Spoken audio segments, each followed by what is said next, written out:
नमस्कार दोस्तों, आइए जानते हैं आज की उत्तर प्रदेश से जुड़ी बहुत ही महत्वपूर्ण और काम की बड़ी खबरों को सिर्फ 10 मिनट में। उससे पहले चैनल को सब्सक्राइब नहीं किया तो कर दें। साथ में वीडियो को लाइक करके अपने जिले का नाम जरूर लिखें ताकि आपके जिले की जानकारी आपको मिल सके। दोस्तों, आज की पहली खबर पे बात करते हैं। उससे पहले आपको बता दें, यहाँ इस वीडियो को एकदम ध्यान से देखिएगा क्योंकि कुछ खबरें ऐसी हैं जो आपके बेहद काम की होने वाली हैं। जैसा कि आप देख सकते हैं, आपके फोन स्क्रीन पर एक हेडलाइन लिखी हुई दिख रही होगी। हम लोग इसी खबर पर सबसे पहले चर्चा करेंगे। ये आज की पहली बड़ी खबर होने वाली है। आपको बता दें मित्रों, अंतिम समय में बदला प्लेटफॉर्म, तो अब नहीं छूटेगी ट्रेन। रेलवे ने बनाया नया नियम। यात्रियों की सुरक्षा और यात्रा को सुविधाजनक बनाने के लिए रेलवे ने एक बड़ा फैसला लिया है। अब यदि अंतिम समय में किसी ट्रेन का प्लेटफॉर्म बदला जाता है तो ट्रेन को 10 मिनट तक अतिरिक्त रोका जाएगा। इस नियम को लागू करने का मुख्य उद्देश्य यात्रियों को परेशानी से बचाना है ताकि उन्हें ट्रेन पकड़ने के लिए दौड़ न लगानी पड़े। सूत्रों के अनुसार महाकुंभ के दौरान दिल्ली स्टेशन पर भगदड़ की घटना के बाद रेलवे बोर्ड ने यह निर्णय लिया है। इस नियम को पूर्व मध्य रेलवे समेत सभी क्षेत्रीय रेलवे में लागू किया जाएगा। पटना जंक्शन, दानापुर, राजेंद्र नगर टर्मिनल और पाटलिपुत्र जैसे प्रमुख स्टेशनों पर इसे सख्ती से लागू करने की तैयारी की जा रही है। रेलवे ने यह भी निर्देश दिया है कि बिना मंडल रेल परिचालन अधिकारी की अनुमति के अंतिम समय में प्लेटफॉर्म नहीं बदला जाएगा, यानी स्टेशन मास्टर या डायरेक्टर अपने स्तर पर प्लेटफॉर्म परिवर्तन का निर्णय नहीं ले सकेंगे। दानापुर मंडल के वरिष्ठ वाणिज्य प्रबंधक अभिनव सिद्धार्थ ने बताया कि यात्रियों की सुरक्षा और ट्रेनों के समय पर संचालन को प्राथमिकता दी जा रही है। इस फैसले से खासकर बुजुर्गों और बच्चों को राहत मिलेगी, जिन्हें प्लेटफॉर्म बदलने के कारण अधिक परेशानी होती थी।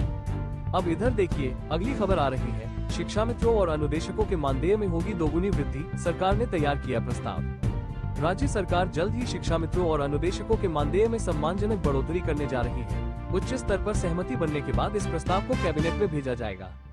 प्रस्ताव के अनुसार शिक्षा मित्रों का मानदेय बढ़ाकर 25,000 रूपए प्रतिमाह और अनुदेशकों का मानदेय बढ़ाकर 22,000 रूपए प्रतिमाह करने की योजना है। इसके अलावा दोनों संवर्ग के शिक्षा कर्मियों को हर 3 साल पर वेतन वृद्धि का लाभ भी मिलेगा। वर्तमान में प्रदेश में शिक्षा मित्रों को 10,000 रूपए और अनुदेशकों को 9,000 रूपए प्रतिमाह मानदेय दिया जाता है। सरकार अन्य राज्यों में दी जाने वाली सुविधाओं का अध्ययन कर रही है और उसी आधार पर प्रदेश के शिक्षा मित्रों और अनुदेशकों को अतिरिक्त लाभ देने पर विचार किया जा रहा है। प्रदेश में शिक्षा मित्रों की कुल संख्या 1,43,450 और अनुदेशकों की संख्या 25,223 है। चलिए इसी के साथ देखते हैं अगली खबर को। होली पर बैटिकट और वेटिंग टिकट वाले यात्री नहीं कर पाएंगे सफर, रेलवे ने उठाया बड़ा कदम। होली के अवसर पर ट्रेनों और रेलवे स्टेशनों पर भीड़ को नियंत्रित करने के लिए रेलवे ने सख्त नियम लागू किए हैं। अब बिना कंफर्म टिकट के किसी भी यात्री को ट्रेन में चढ़ने की अनुमति नहीं होगी। वेटिंग टिकट वाले यात्री भी एस बड़ी और स्लीपर कोच में सफर नहीं कर सकेंगे। रेलवे ने बताया कि नई दिल्ली, आनंद विहार, वाराणसी, अयोध्या और पटना समेत 60 प्रमुख स्टेशनों पर स्थायी बाहरी वेटिंग एरिया बनाए जा रहे हैं। इससे यात्रियों को केवल तभी प्लेटफॉर्म पर जाने दिया जाएगा जब ट्रेन आ जाएगी। इस कदम से स्टेशन पर भीड़भाड़ कम होगी और अव्यवस्था पर रोक लगेगी। रेलवे का ये फैसला त्योहारों के दौरान यात्रियों की सुविधा और सुरक्षा को ध्यान में रखते हुए लिया गया है। अब इधर देखिए, अगली खबर आ रही है। बोर्ड परीक्षा केंद्र में नमाज पर रोक, जिलाधिकारी ने जारी किया आदेश। उत्तर प्रदेश के फर्रुखाबाद जिले के म्यूनिसिपल इंटर कॉलेज परिसर में रमजान के दौरान नमाज पढ़ने पर रोक लगा दी गई है। इस कॉलेज में बोर्ड परीक्षा केंद्र और स्ट्रांग रूम बनाए जाने के कारण जिलाधिकारी ने यह निर्णय लिया है। मुस्लिम पक्ष ने रात में तरावीह और नमाज की अनुमति मांगी है, लेकिन प्रशासन ने अब तक कोई अंतिम निर्णय नहीं लिया है। परीक्षा में व्यवधान डालने पर 1 करोड़ रुपए का जुर्माना लगाने का भी आदेश दिया गया है।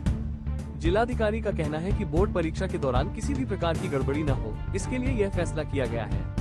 अब आगे एक और खबर को देखें दोस्तों। यूपी के गांवों में हाई स्पीड इंटरनेट, डिजिटल क्रांति की ओर बढ़ा प्रदेश। योगी सरकार की विशेष सहायता योजना के तहत उत्तर प्रदेश के गांवों को हाई स्पीड इंटरनेट से जोड़ा जा रहा है। 7 ब्लॉकों के सभी गांवों में स्कूल, अस्पताल और सरकारी कार्यालयों में 300 MBPS की गति वाला इंटरनेट लगाया जा रहा है। इससे ग्राम पंचायतें स्मार्ट बनेंगी और गांवों की तस्वीर बदल जाएगी। पंचायतों में अब CCTV कैमरे, सुंदर स्कूल, ओपन जिम, ग्राम सचिवालय और साफ पानी जैसी सुविधाएं भी उपलब्ध कराई जा रही है। BSNL के अधिकारियों के अनुसार इस योजना के तहत 558 ग्राम पंचायतों में इंटरनेट लगाया जाना है। 50 स्थानों पर काम पूरा हो चुका है और मार्च तक शेष स्थानों पर भी काम पूरा हो जाएगा। अब इधर देखिए, अगली खबर आ रही है। अनिल अंबानी की कंपनी के शेयर में जोरदार उछाल, निवेशकों की बड़ी दिलचस्पी।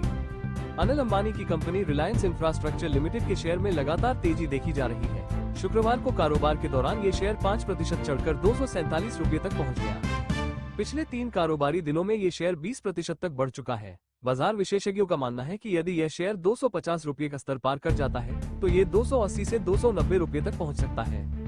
हालांकि विशेषज्ञों का कहना है कि कंपनी अभी भी वित्तीय चुनौतियों का सामना कर रही है, इसलिए निवेशकों को सावधानी से निर्णय लेना चाहिए। चलिए इसी के साथ देखते हैं अगली खबर को। यूपी बोर्ड परीक्षा में नकल का बड़ा खुलासा, साल भर बैठाकर दी जा रही थी परीक्षा। उत्तर प्रदेश बोर्ड परीक्षा में बड़े पैमाने पर नकल का मामला सामने आया है। आजमगढ़ के पंडित कामता प्रसाद इंटर कॉलेज में साल भर बैठाकर परीक्षा दिलाई जा रही थी। स्पेशल टास्क फोर्स ने छापा मारकर 4 साल्वर को गिरफ्तार किया, जिनमें 2 लड़कियां भी शामिल हैं। इसके अलावा केंद्र व्यवस्थापक और एक जनसेवा केंद्र संचालक को भी हिरासत में लिया गया है। जांच में पाया गया कि परीक्षा की कॉपियां केंद्र के बाहर घरों में ले जाकर लिखी जा रही थी। पुलिस ने सभी आरोपियों के खिलाफ मामला दर्ज कर लिया है और फरार अन्य आरोपियों की तलाश की जा रही है। अब इधर देखिए अगली खबर आ रही है। महाकुंभ में नाव चला पिंटू महारा ने कमाए 30 करोड़ रुपए, अब भरना होगा करोड़ों का टैक्स।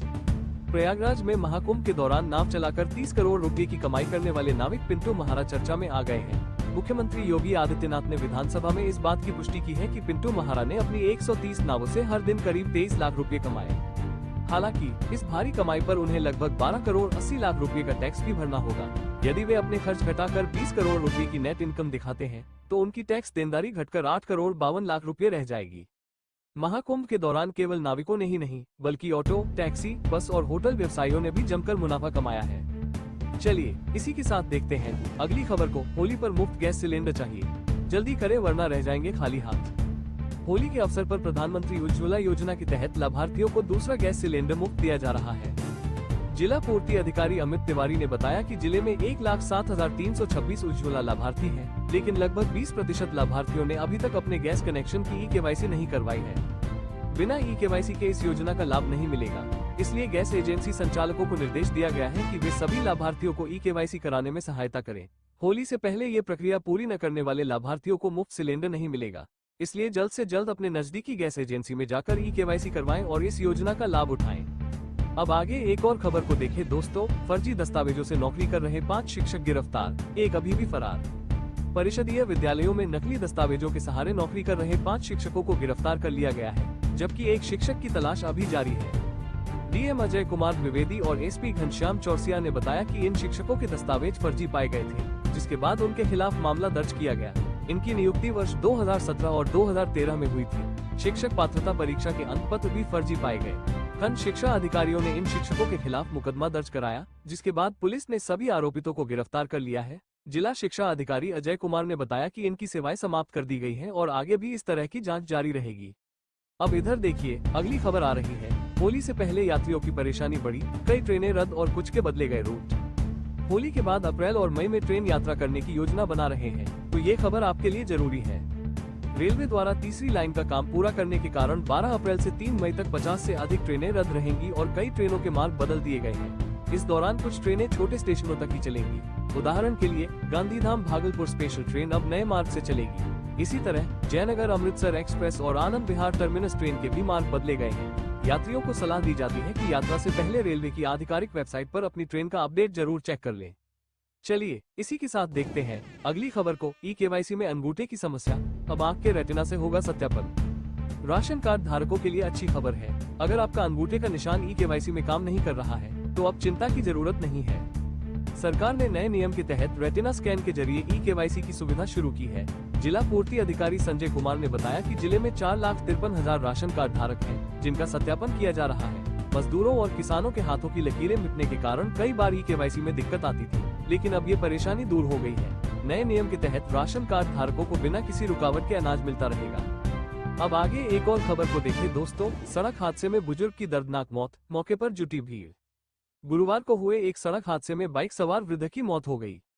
सड़कों पर चल रहे भारी वाहनों के कारण दुर्घटनाएं बढ़ रही हैं। मृतक सराय बबुइन बागराय निवासी 65 वर्षीय चंद्रिका प्रसाद उर्फ गोरेव थे, जो शाम 6 बजे अपने घर से बाइक से बाजार जा रहे थे।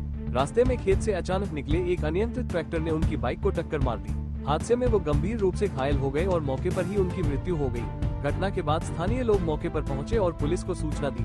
पुलिस ने शव को पोस्टमार्टम के लिए भेज दिया है और ट्रैक्टर चालक की तलाश जारी है। तो दोस्तों, ये थी आज की कुछ महत्वपूर्ण खबरें और जानकारियाँ जो आपके लिए बेहद उपयोगी साबित हो सकती है। ऐसी जानकारी आपको शायद और कहीं एक साथ न मिल सके, इसलिए रोज की ताज़ा खबरों के लिए हमारे चैनल को सब्सक्राइब जरूर करें और वीडियो को लाइक नहीं किया तो लाइक करें। साथ में अपने जिले का नाम कमेंट में लिखें, ताकि आपके जिले से जुड़ी हर जानकारी आप तक पहुंच सके। धन्यवाद। जय हिंद, जय भारत।